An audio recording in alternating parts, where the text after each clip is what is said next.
Hello, everyone. Welcome to the first live broadcast of SSDP 101 Meet the Staff. Basically your introduction to all things SSDP. Hopefully, throughout this webinar, we're going to go over some things like what is SSDP, who is the staff, what does the staff do for students, what are some reasons that students want to actually join SSDP, and how are some ways that people can get involved. For participants on this actual call, please make sure to mute your mic unless you're speaking. It's just to kind of help with the audio.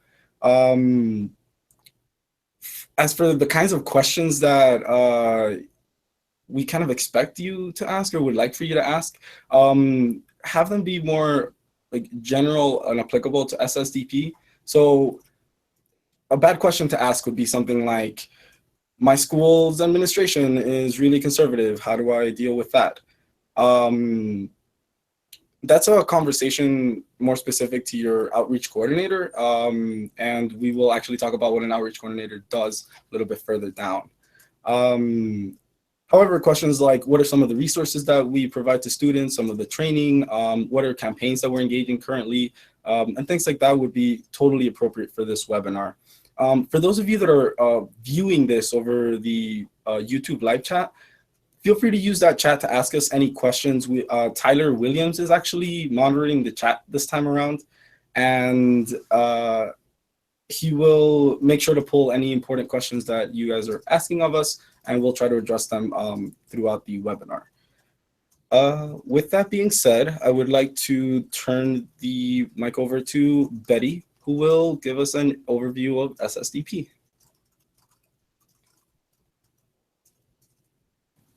Betty, who will learn how to turn her mic off mute. Hi, good morning, everyone. I'm Betty Aldworth. I'm the Executive Director of Students for Sensible Drug Policy.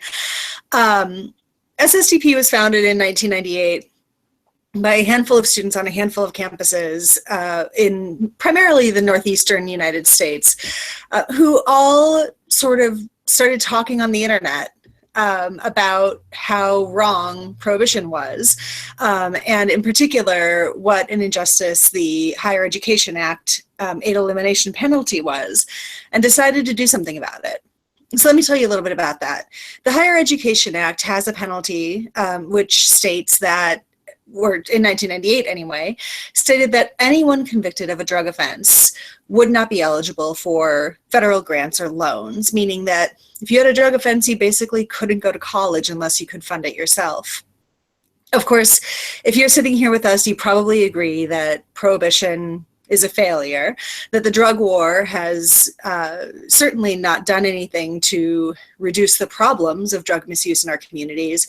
And you probably already recognize that things like restricting access to education is a really counterproductive measure. If what you're really trying to do is, fix the way that we handle drugs and people who use them in our communities. So in 98, these folks started organizing. In 99, we had our first conference, and that has turned into what we have today here at SSDP, which is more than 300 campuses activating every year around this same set of ideas, the same set of driving measures, even though, of course, the details have changed a lot over the last 19 years. But we do have 5,000 students on campuses all over the world who are all activating around this same idea. And whether you're in Islamabad or Berkeley, we are here to provide you with the resources that might help you push forward sensible drug policies in your own communities. We provide loads of educational resources, connections to leaders in the field, opportunities for advancement of these ideas, things like toolkits to help bring a Good Samaritan policy to your campus, or to equalize marijuana and alcohol rules on your campus, and even opportunities to go visit the United Nations. So from your campus to the United Nations, we have a way to help you start creating the world in the way that you see best fit, right? Start creating a world where drug policies are sensible. They're based in compassion, in evidence, in justice, true justice, not some notion that we can lock people up and fix the problems that way. So I'm really excited to have you with us here at SSDP. I can't wait to see what it is you're going to do, and we'll go on, I think, with introductions, right, Lewis? Yeah, had to unmute that mic. But yeah, definitely. Thank you, Betty, for that like amazing overview and history of SSDP. I would actually like to start us off in introducing who are like the people behind sort of the resources and making sure that SSDP stays, cohesive. And so to tell you a little bit about me, my name is Luis Montoya. I'm the outreach coordinator for the Southeast and Southwest regions with SSDP. My job is to reach out to chapter leaders and make sure that their concerns are being heard, that any resources that they need or any connections that we might have, that they have access to those. I joined SSDP staff about 2.5 months ago, and since joining, I have actually taken over the project of starting these interactive online trainings. And I would like to actually pass it along to Betty once again to just introduce yourself. Thanks, Lewis. Again, I'm Betty Oberth. I'm the Executive Director of Students for Sensible Drug Policy. So, I've had about a decade-long career in marijuana and drug policy reform. And prior to that, I was a volunteer leader for some very large volunteer programs. So I have a lot of work experience in the fields that SSDP touches, right? So activating people, youth engagement, activism, and drug policy reform specifically. But the thing that I really love most about my work at SSDP is that I get to learn so many new things every day from students who are coming to us with amazing new ideas about how we can, again, shape the world in your images. And my job here at SSDP is to make sure that the network and the national staff have the resources to create this change in the world, right? So I do some fundraising, I do a bunch of advising around, the sorts of work that we do, and I help lead the staff in this adventure that we're on. Sometimes when I need to sum it up, I say that I build a ship and point it in approximately the right direction, and SSDP fills it with all of the things that you find valuable and interesting. Stacia? Yeah. Hi, everybody. My name is Stacia Kassner. I'm the Deputy Director for SSDP. And this is Addie Cat. She is a special assistant on the SSDP global staff. She is sleeping right now, but she's always there for you.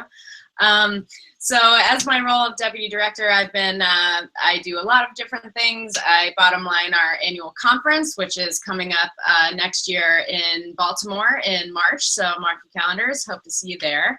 I also oversee our outreach department. I help develop the resources that we provide to you guys, make sure our outreach coordinators are happy so that they can in turn provide the best guidance and support to you guys. And yeah, do a lot of the other stuff that helps build the ship, as Betty was talking about. There's, a lot of like rather boring things that need to go into running a global organization, and happy to make those things happen so that, the rest of our staff can focus on the meat of the work, and that is ending the war on drugs and helping you guys achieve your drug policy dreams. So yeah, that's me. And I believe next up we have Lauren. Hello, thanks for coming to the webinar today. My name is Lauren Padgett. I'm SSDP's Development Director, and my job is to devise and execute a strategy to raise enough money to fund SSDP for the year. I joined the team in 2014. I just had my 3-year SSDP anniversary, and I just love doing fundraising for SSDP. If we're going with the ship metaphor, I guess fundraising would be like paying for the ship's gas and like repairs and stuff like that. But it's really important. You can't run the ship without gas. So as the development director, some of my day-to-day responsibilities include growing our monthly donor club, the Sensible Society. I do major gift fundraising, and I'm also in charge of our grant applications. I also do a little bit of event planning. I plan about 8 fundraisers a year to support SSDP, and I also work with Stacia to make our annual conference happen. Can't wait to meet you at SSDP 2018.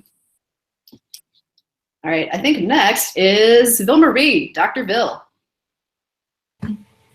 Hi everyone, I'm Dr. Ville Marie Narlock, and I am the Drug Education Manager for SSDP. My SSDP journey started in 2009 while I was at Roosevelt University, and I was a chapter leader there, getting my doctorate. And since then, I was really interested in drug education and things like this, and I did my dissertation on it. And I was interested in bringing some of that to SSDP, so I worked with former staff members to develop our Just Say No peer education program, which is really, I think, excellent resource for all of you to really understand sort of the depth and breadth of the war on drugs, and get you really well educated and knowledgeable about all of the things that we do, so that you can in turn sort of share that knowledge with friends and peers on your campus. And that includes things about how to be using drugs safely if you choose to use drugs, and how to recognize how to help someone if they might have a problem, and how to support people who use drugs and people who work in this arena. So, yeah.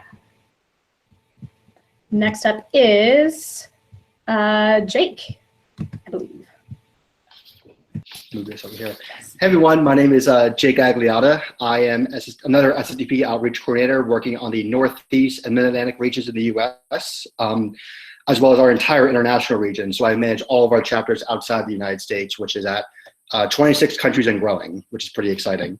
I first got involved with SSDP in 2011 when I started the chapter at Dickinson College. I was a chapter leader there for 4 years, and then a week after graduating from college in June 2014, I moved to DC and joined the staff. So I've been here ever since, could not have asked for a better 7 years working with some amazing people. And when I think about like what I do with SSDP, what I really do most is connect people, whether it is connecting people trying to start up chapters on their campus with the resources and the people they need to help them get going, whether it's connecting our chapter leaders of already existing chapters with allies and other campaigns to help them achieve change in their states or on their campus, or it's just connecting students with greater things happening in the drug policy movement.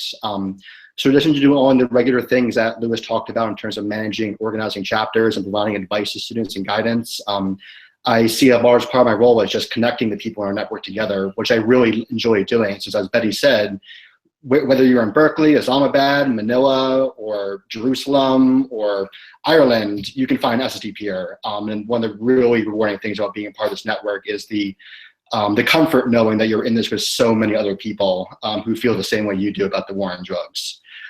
So happy you guys are all here, and looking forward to hearing your questions. Next up, we have Elise. Hey all, thanks for joining us. My name is Elise Sabo, and I'm another outreach coordinator for SSDP. My domain is the Pacific region, so I help connect all of the chapters out there to our resources. And yeah, as Jake said, we're primarily connectors. We help chapters grow and build themselves and connect them to our resources so that they can fight against the war on drugs in the ways that like connect with their interests. I'm also the staff coordinator for our DARE committee, which in the context of SSDP stands for Diversity, Awareness, Reflection, and Education. It's a committee made up of student board members and student members and other alumni who work to expand SSDP's diversity, and we focus on like how different communities are affected by the war on drugs and try to shed some light into that. yeah, I first got involved with SSDP back in 2014 at Kent State in Ohio, and was the chapter leader there for a couple years, and then joined SSDP's board of directors after this past conference in March, and only served a very short term because then this position opened up and I applied for it, and super excited to be on staff, absolutely loving it. Next up is Tyler. Hey everyone.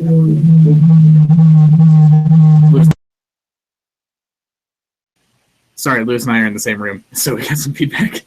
I'm Tyler Williams. I am the Regional Outreach Coordinator for the Midwest Heartland and Mountain regions. So that's the upper half of the United States and no coastlines. So like the other outreach coordinators said before me, we're primarily connectors and advisors. I like to think that my accountability to the students that I work with is really to help them determine what their goals are and then subsequently achieve those. I think that's, really the crux of what we do, and it's best job in the world. When I'm not advising students and working with chapters, I also manage all of SSDP's digital assets. So that's our social media presence and our website and the chapter activity tracker, which some of you might be familiar with. And if you're not, real briefly, it's a way that we incentivize, track, and measure the activities that SSDP chapters take. And it's super exciting, and you can look at it at cat.ssdp.org. I think that's about it for me. So I'm just really excited to be here and to get everyone acquainted with SSDP staff. Cool. Thank you, Tyler. Thank you, everyone. So just real briefly, essentially the role of SSDP staff is to serve, represent, and help out our chapters and our network members. Like Jake said, we have chapters not only in the US, but internationally across 26 different countries. I know that in SSDP 2017, we had attendance from every inhabitable continent, which is just very exciting. Just the scope of this network and the people that we meet is honestly really exciting. One of the best things about SSDP, in my opinion, is that it is very much student guided. Our board of directors, whom we actually have a representative here, they are in charge of everything that has to do with SSDP. They are our bosses. And I will actually turn the mic over to Rob, who will let y'all know a little bit about the board. Sure. So hi, everyone. My name is Robert Hoffman. I am a member of the student-elected board of directors. So what the board of directors basically does is craft strategy and help craft the guidance in which the organization runs. We're also making sure that the organization is financially solvent and continues to function as it's supposed to, which it always does. So staff does a great job of that. So what we basically do is every year at the SSDP conference, we elect board members. There's 12 elected board members and there's 3 appointed. And so students really have a major play in the running of the organization. We are an actual official board of directors in charge of running the organization because we want SSDP to be student-led, not just in words, but actually in action. So what our organization does is really work with students and make sure that we are holding a major role in the running of that.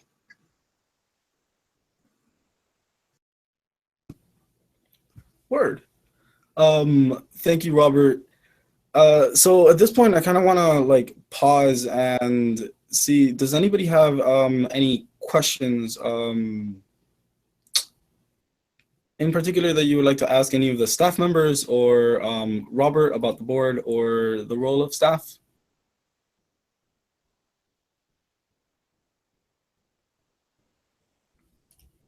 Cool, hearing none.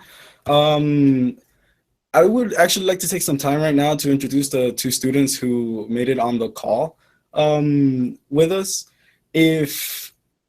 So we have Morgan and Ignacio on the call. And if y'all could just like let us know your name, what school you're with, and 3 communities that you identify with. So an example would be for myself, my name is Luis Montoya. I was with Florida International University, and 3 communities I identify with are Hispanic, you know, jam band loving people, and SSDPers. So You can't use SSDPers. can't use SSDPers, fine.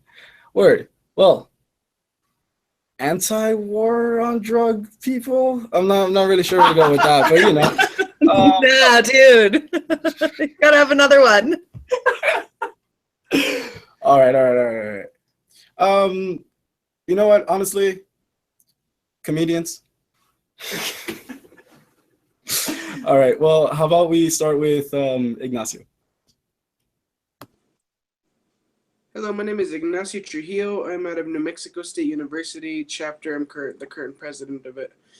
I think the main communities that I feel that I'm a part of are the Hispanic community, New Mexicans as a whole. I grew up in Española, New Mexico, which has one of the worst heroin epidemics New Mexico has. Very high overdose rate. I think that on campus, I can interact with the majority of minority students fairly easily, as well as other well-educated individuals. I have friends from all of the colleges on campus, including engineering, business. I like to make social networks and a wide variety of diversified social networks in order to really not only diversify my life, but to gain better access to different opinions on the war on drugs and different niches of how people with drugs, particularly marijuana and alcohol on my campus. I think that through SSDP, I've been able to see New Mexico State University through a different light as a result of it, and to really make strides in helping the war on drugs in New Mexico, as well as hopefully at a federal level, and to make a difference on our campus.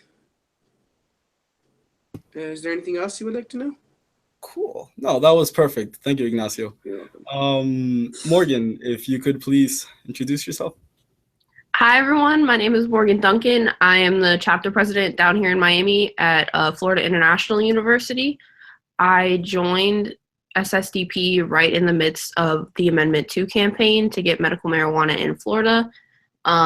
We got that successfully passed, which I think was awesome. And 3 communities that I identify with, I think I identify most with like teachers and teaching and stuff like that. I would identify as an activist and probably in the LGBT community as a bisexual. Yeah, and I think leading a chapter here in Miami is kind of a very interesting sort of place to do it in, because people are aware of like what the 80s was like in Miami and like the drug culture and stuff in the 80s, and like to see that now is like the difference between back then and now is like very interesting, and I really love leading my chapter and helping my community. Awesome. Thank you, Morgan. Cool. Does anybody on staff like have any questions for our students? No. Cool. While we're still sort of on the intros, I wanted to give a shout out and an introduction to one of our really key staff members who's sick today. Scott Cecil is our operations associate, and he is in charge of making sure that all of the gears of SSDP run smoothly. Scott is also the outreach coordinator for all of the historically Black colleges and universities that SSDP has a chapter at. So Scott is awesome, and wish he could be here with us today, but wanted to make sure that we mentioned Scott on this webinar. Absolutely. Thank you for that, Lauren. Scott is honestly an amazing person. He was my outreach coordinator, just a great person. And if any of you ever have a chance, whether you're like watching or on the stream, to talk to him, I highly recommend it. He's just like very, very wise, very intelligent person to talk to.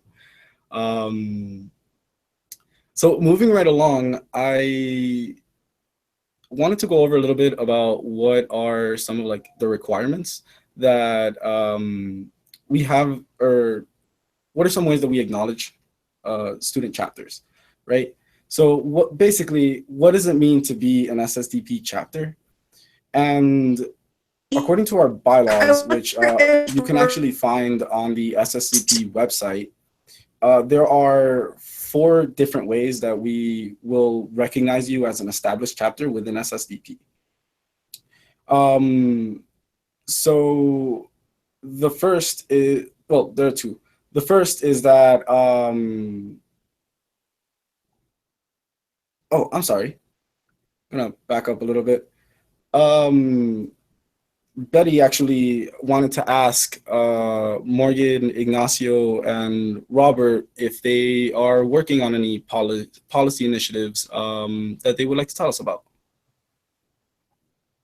Yeah, here at Florida International, we're trying to get, it's already been completely done through, but to get FIUPD to have naloxone on hand. And in turn with that, we're trying to get naloxone in the school pharmacy. Yeah, that was all Lewis, by the way, getting naloxone in FIUPD's hand. But yeah, we're trying to make sure it's in the pharmacy. And then even like a more long-term goal, we're trying to get it in the pharma boxes, which are like vending machines for, you know, like pills and any sort of like medicine kind of thing. And those are open 24 hours. So we want to make sure that it's available 24 hours if, say, like the cops can't show up or they're too scared to call the cops.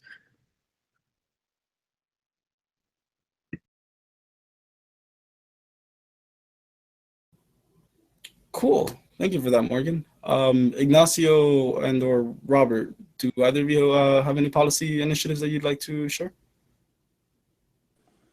I believe this semester I would like to work on addressing the school's stance towards medical marijuana and forced housing for freshmen. This year, freshmen are required to live in the dorms, and some of those freshmen may have medical marijuana, which is permitted by the Aaron and Lane Compassion Act of 2007 in the state of New Mexico. To live in the dorms, which is very hard to get out of. Some students who I've talked to have had to bring like 6 or 7 documents just to get out for financial reasons. Then they should be allowed to use their medicine, at least in some context. The school, this is the first year that they've done this in order to increase funding for various projects. We have a lot of construction on campus, and I don't think it's not only feasible for these students to not be allowed to use their medicine if they do have their medical cards, but it's not right that the school has essentially made a decision without taking sensible drug policies into account and how it may affect certain students. Right on. All right, so as well as being a board member in the SSDP, I'm also the chapter leader at SUNY New Paltz, which is in upstate New York. So the main thing that we want to focus on this semester is, in combination with a lot of other SUNY chapters, so State University of New York chapters, is do some joint efforts on lobby days for marijuana legalization and bail reform. We're working with a couple organizations like Vocal New York, Drug Policy Alliance, and CATAL to get those days together. But we've also organized lobby days just by ourselves based on what we want to do, calling our representatives and setting up those meetings. It's been a really great learning process setting up those meetings by ourselves and just getting the power back into students' hands. And what I also want to do on my chapter that a lot of other New York chapters did was, it's called the Safe Shape program, and that is a safe injection facility mock-up on campus. So it's just a little like walk-through tent that has some safe injection facility facts on it, like the fact that no one has died of an overdose in any safe injection facility, which is, and several other things that are very, very valuable harm reduction information, especially throughout this overdose epidemic. So those are the main things I want to focus on with, in addition to like Narcan trainings and the Know Your Rights programs that we generally do with the UPD committee, which I'm also on campus.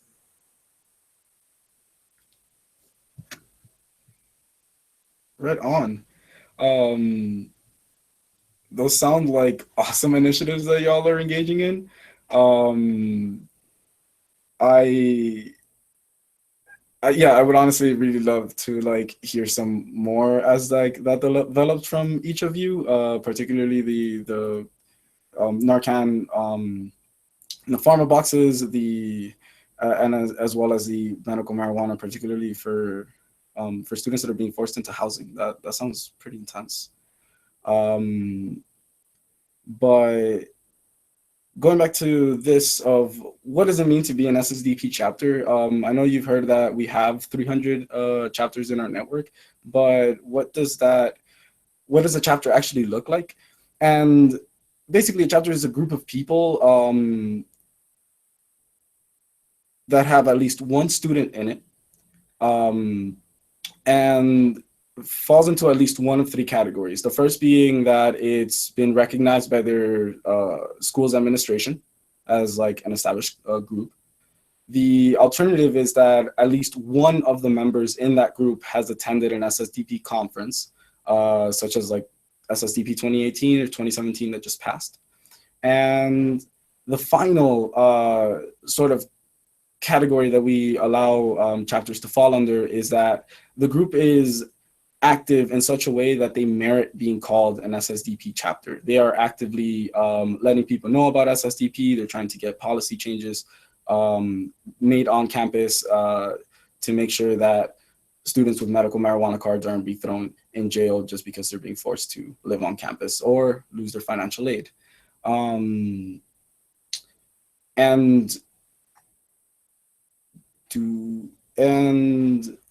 Interesting question, actually, asked by Robert. So one of the members has to attend an SSDP conference, and there are two kinds of conferences that we tend to hold. There are regional or mini conferences, and there are the annual conferences that we host. For a club or a chapter to be considered established by our standards, it would have to be the annual conference that the members would have to attend. And basically how this works, this group of students just need to meet either on or off campus. Doesn't have to be very formal. They just have to talk about SSDP and what it is that they would like to get accomplished, either on campus, in their community, or on a state level, and send that meeting information, the roster information, to your outreach coordinator, which would be either Elise, Scott, Tyler, Jake, or myself, depending on the region that you're in. Once we get that information, we'll put you into the system, and we essentially update our records to make sure that, you know, you get a CAT page, so a chapter activities tracker page. Basically allows you to get points for all the actions that you're actually creating, and as well as a few other social media accounts that we provide to students in order to help them sort of advertise. I would highly recommend checking out the materials that we hand out to student groups that are trying to start or are currently an SSDP chapter out at ssdp.org/resources under materials. And with that in mind, so we have this group of people. One of them is a student. They're trying to change drug policy reform, trying to get sensible drug policy in. What are some of the things that these chapters are doing? So for this section, I actually would like to turn the table over to the two student members that we have here, as well as Robert. What are some chapter events, some events or some activities that you've done as a chapter to sort of promote SSDP and the mission that you're trying to perpetuate? Yeah, so one of the main staple events that we do, like basically weekly, are the drug education events that we do on campus. I just wanted to add this in addition, that you don't have to do major campaigns in the beginning to have a successful and helpful club. So we do not have, as like many campuses do, adequate drug education on campus. So what we do is set up our own drug education, and I hope maybe this will turn into Bill Marie's peer education talk. I don't know if she wants to talk about that. But so basically what we do is teach our peers education about substance use and how to keep as safe as possible when they're using them. So that's one of the main staples we do. And on that, we also do the joint lobby days, like I said earlier.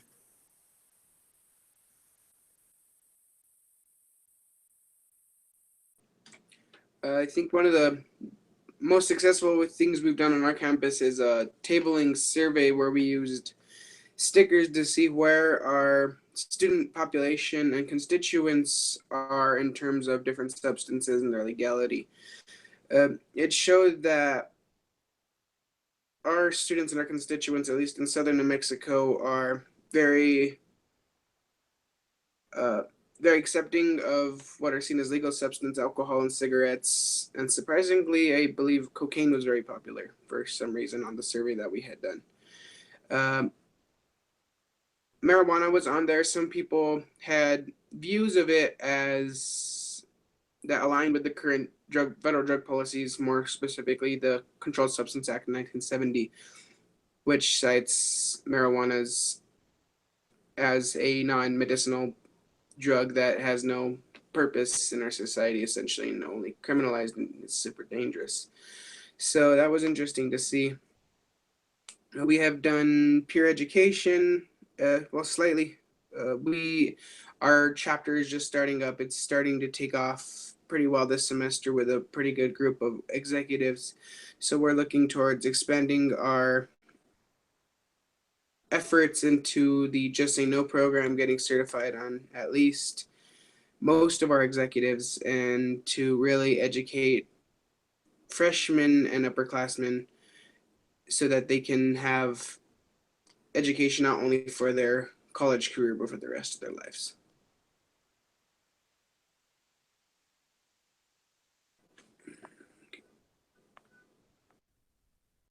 Cool. And then for us, I believe that the events that we've done that I enjoyed most, and I think our community as a whole, okay, he's muted. I was like, why are you talking? But yeah, my favorite events have been like the discussions where we have like a couple speakers. For example, we did one on CBD, like medical marijuana, and pain. We had a doctor and a CBD distributor and a professor and a lawyer, and it was a really awesome event, and I love that event. We also just did one for International Overdose Awareness Day. That was another really awesome event where we had speakers, but it was not just like a lecture. It was speakers, and then the audience could talk and ask questions and stuff like that, and really make it an event tailored towards like our students and whoever was at the event and was listening.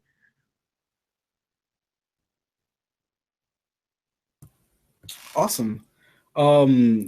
Yeah, those sound like really great ideas. A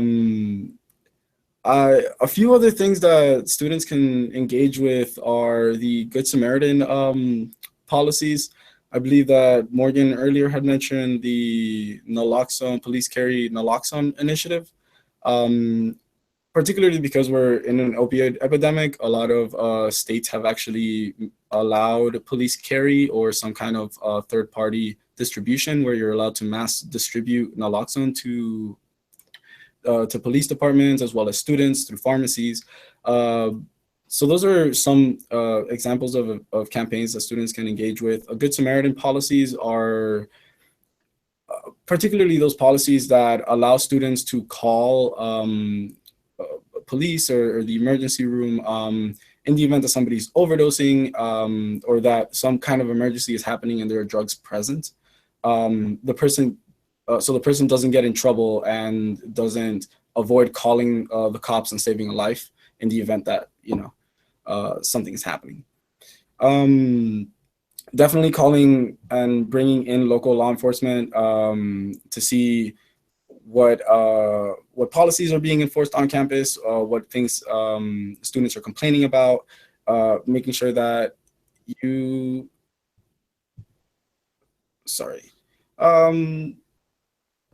making sure, like Ignacio had mentioned, any sort of dorm privacy policies that need to be changed, or if anybody is getting kicked out or losing their financial aid on campus. Those are all sort of examples of things that people can get behind.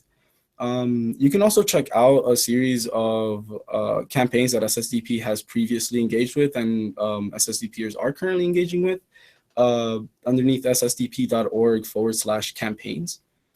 And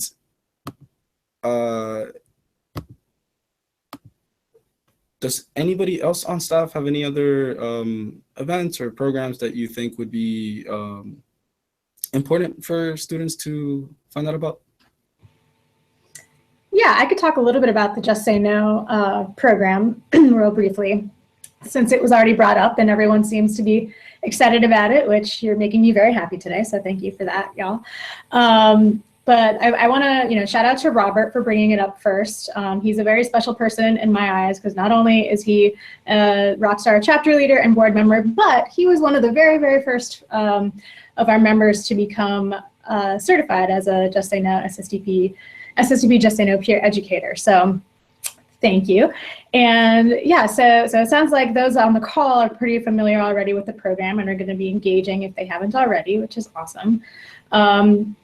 But the Just Say No program is kind of like I see it as a two-tiered sort of thing. So, excuse me, the first part of it is the training curriculum. So folks that want to become certified can go to ssdp.org/justsayno, and that's where you'll find all of the Just Say No training resources, including the training curriculum that will walk you through it will now be 13 lessons that we have that talk about all the things related to the war on drugs and peer education and harm reduction and stigma and how to have difficult conversations and how to take care of yourself as an activist.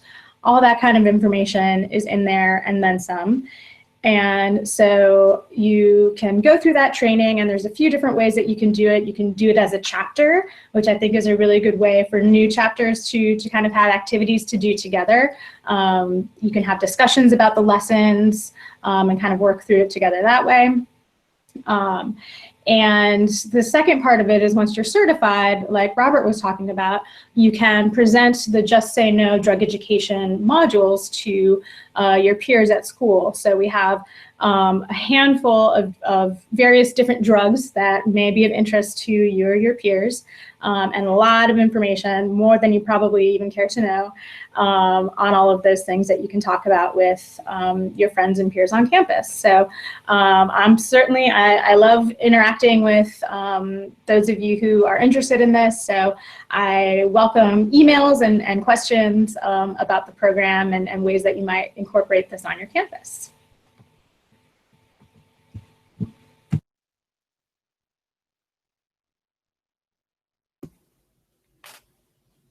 Cool. Thank you, Vil. Does anybody else have any other sort of events you'd like to recommend to students or like to talk about before we basically close off?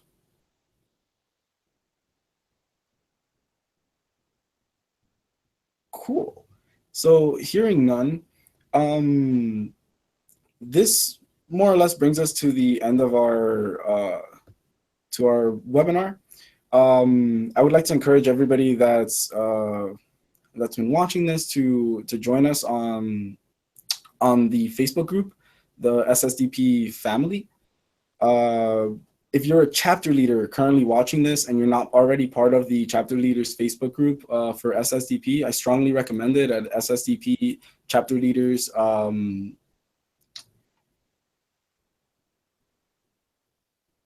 My apologies, facebook.com/groups/SSDP chapter leaders.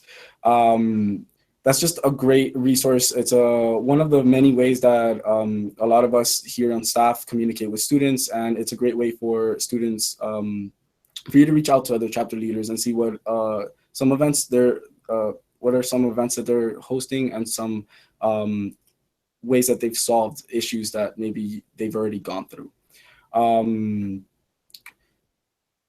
I'm sure some of you have already been in contact with your outreach coordinators about the mini conferences or regional conferences that are coming up this fall. If you haven't heard about it, I very strongly recommend keeping an eye out for it or reaching out to your outreach coordinator and finding out if there is one happening in your region. Stacia, would you like to maybe give a little brief introduction about the national conference or give any information about that? Sure. So we have our annual conference every year now. It's usually in March or April. And this year, or rather next year in 2018, it's going to take place in Baltimore. And so it's going to be Friday evening, all day Saturday, all day Sunday. And then on Monday, we're going to take buses down to Washington, D.C. and go into the halls of Congress and meet with our elected representatives talking about drug policies that they should support or oppose. To make us closer to a sensible drug policy approach. So that's going to be really awesome. There's going to be at least 300 or 400 other people just like you there. We have alumni and other supporters and some really fantastic speakers. We just confirmed our keynote speaker, and his name is Neil Franklin. He's the executive director of the Law Enforcement Action Partnership, which is a group of law enforcement officials, present, current, and former, who believe that the war on drugs has failed and there's got to be a better approach. So he's got some really awesome personal stories from years being a police officer in Baltimore, which is also actually coincidentally where I'm from. So I'm super psyched about it, and I hope you guys will join us. You can find information on conference.ssdp.org, and yeah, you can use your CAT points to get there, and I can't wait to meet you there. Right on. Thank you so much, Stacia, for that. Really, guys, that is like, those conferences are probably one of the most exciting things about being a part of SSDP, being able to meet all of the SSDPers out there, and hearing what it is that they have to talk about is honestly probably, it was my favorite thing when I started off as an SSDPer, and I very strongly encourage anybody watching this to certainly go out there and join us in Baltimore in March. The last thing that I kind of want to bring up or want to let everybody know about is the SSDP blog. This is, you can find it at ssdp.org/blog, and it's a place for SSDP staff and students to basically share what it is that their opinions are on what's going on. It's also a good way for us to let students know about any new programs that are coming up or any sort of events that people should know about. With that said, does anybody else on staff want to say anything before we somebody close off?